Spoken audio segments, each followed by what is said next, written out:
wabarakatuh. Selamat pagi anak-anakku kelas 5. Berjumpa kembali dengan Pak Wahab dengan pembelajaran Quran Hadis. Kali ini akan belajar tentang surah At-Tin.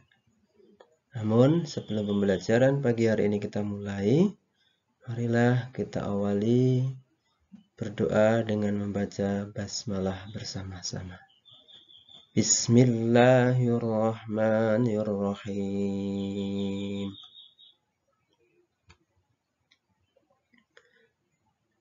Mari kita belajar Al-Quran.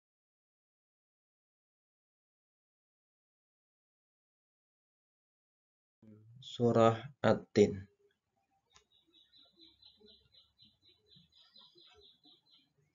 Kita baca surah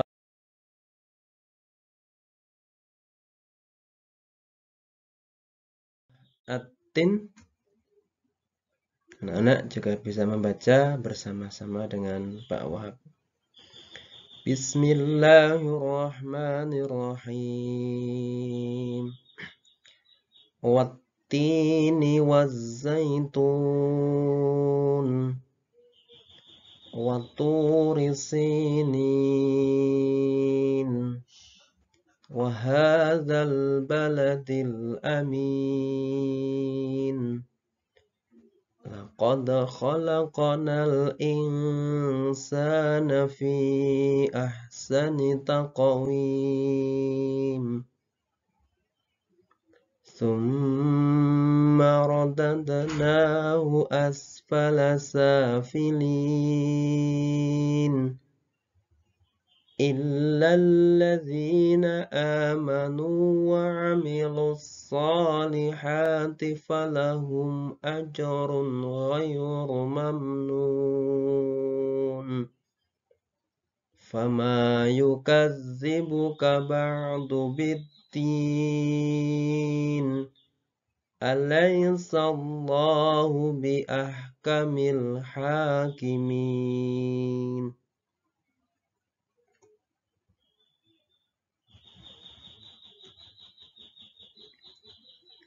Artinya,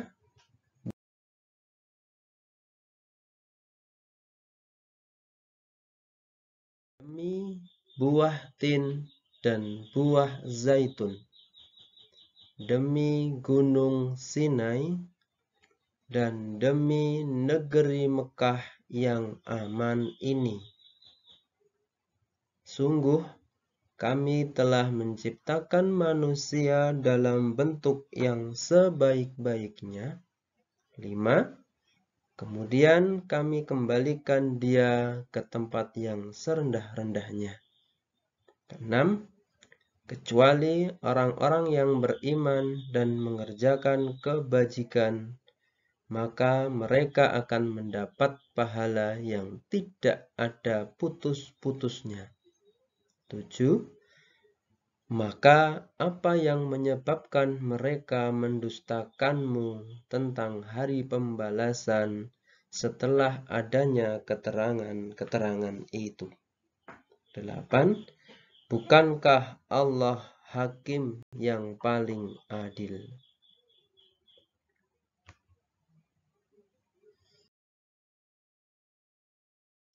Isi kandungan surah At-Tin.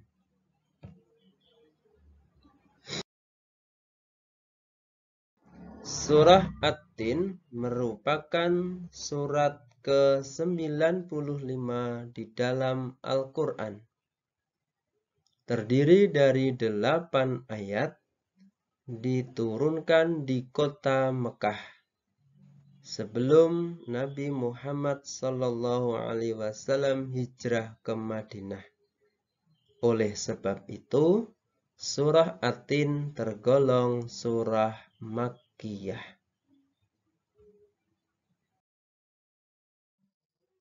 Nama surat ini diambil dari kata At-Tin yang terdapat pada ayat pertama yang artinya buah tin.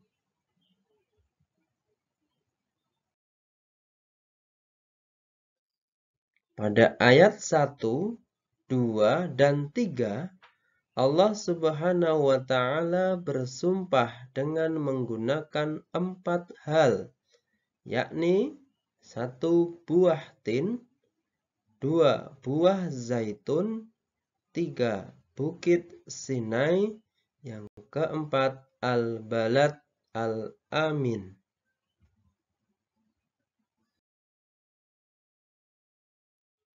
Sumpah Allah yang pertama dengan buah tin.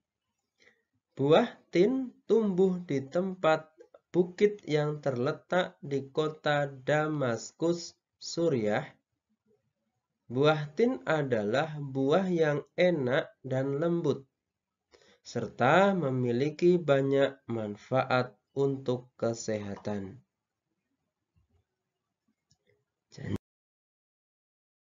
Yang kedua, dengan buah zaitun. Buah zaitun tumbuh di sebuah tempat gunung di Yerusalem, Al-Quds. Zaitun adalah buah yang memiliki keistimewaan karena kandungan minyaknya yang berlimpah, sehingga dapat digunakan di daerah yang kurang memiliki minyak.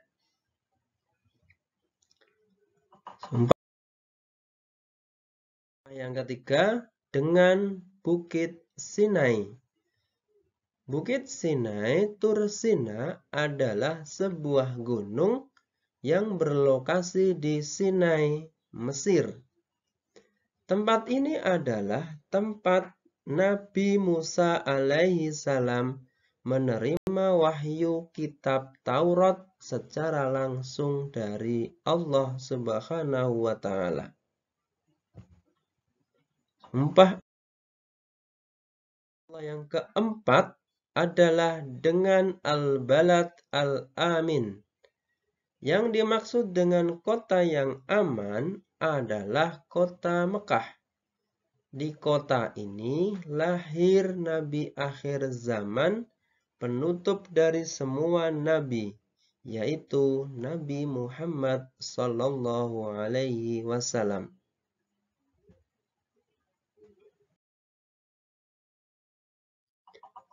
Allah Subhanahu wa Ta'ala bersumpah dengan 4 nama tersebut karena 4 nama tersebut tidak asing bagi seluruh umat manusia.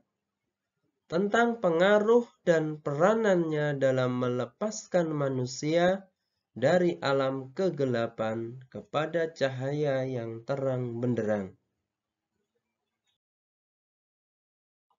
Ayat yang keempat, Allah Subhanahu wa Ta'ala menjadikan manusia sebagai makhluk ciptaannya yang paling baik. Manusia memiliki akal, jasmani, rohani, dan nafsu.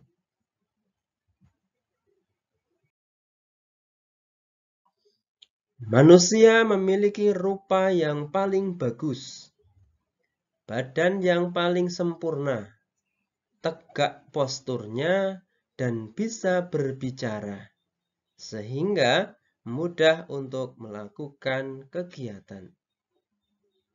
Sedangkan hewan hanya memiliki jasmani dan nafsu saja.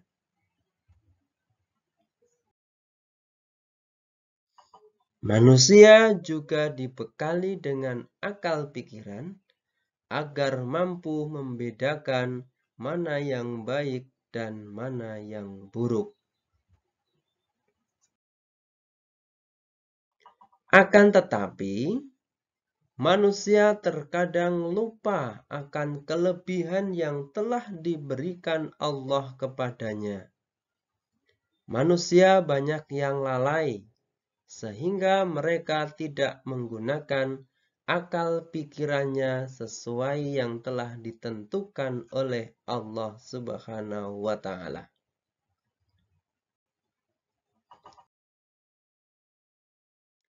Mereka tidak berpedoman kepada Al-Quran dan hadis, sehingga banyak manusia yang serakah dan jahat, bahkan melebihi perilaku binatang.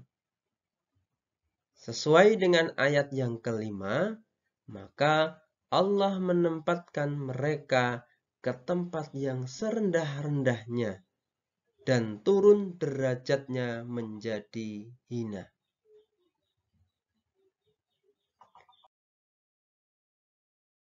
Ayat yang keenam, Allah Subhanahu wa Ta'ala menegaskan bahwa Allah hanya akan memuliakan orang-orang yang beriman dan beramal soleh.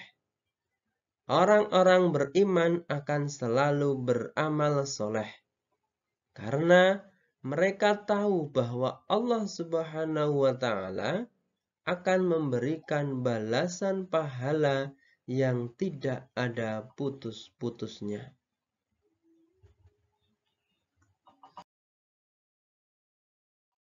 Orang-orang yang beriman itu di akhirat nanti akan mendapatkan balasan atas amal soleh yang telah mereka lakukan selama hidup di dunia.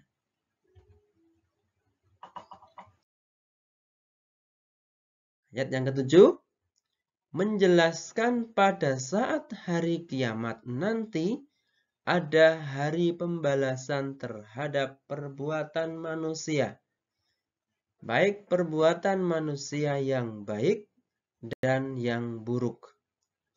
Manusia seharusnya tidak meragukan hari pembalasan, karena Allah Subhanahu wa Ta'ala sudah menunjukkan bukti-buktinya.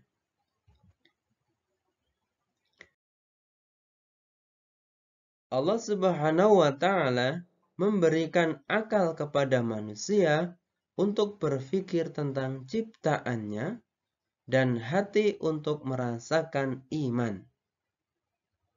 Sekali lagi, Allah memberikan akal kepada manusia untuk berpikir tentang ciptaannya dan hati untuk merasakan iman. Pertanyaan Allah Subhanahu wa Ta'ala untuk mengingatkan adanya hari kiamat agar manusia tidak lupa dan lalai.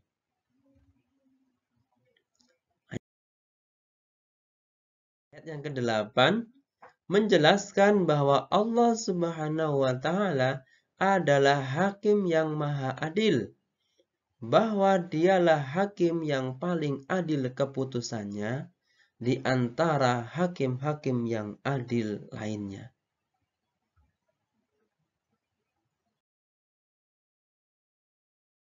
Allah Subhanahu wa Ta'ala memberikan keputusan atas segala persoalan. Tiada perbuatan walau sekecil atom pun yang dapat terlepas dari pengadilannya. Pengadilan Allah Subhanahu wa Ta'ala adalah pengadilan sebaik-baik pembuat keputusan.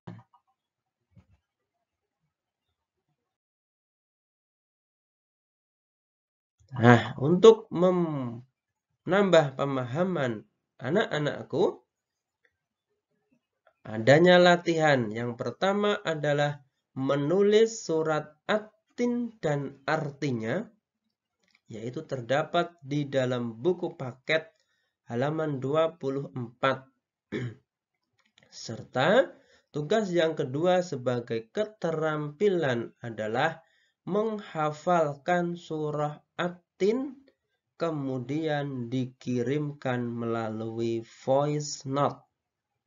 Sekali lagi tugasnya adalah menulis surah at-tin beserta artinya di halaman 24 buku paket Al-Quran Hadis.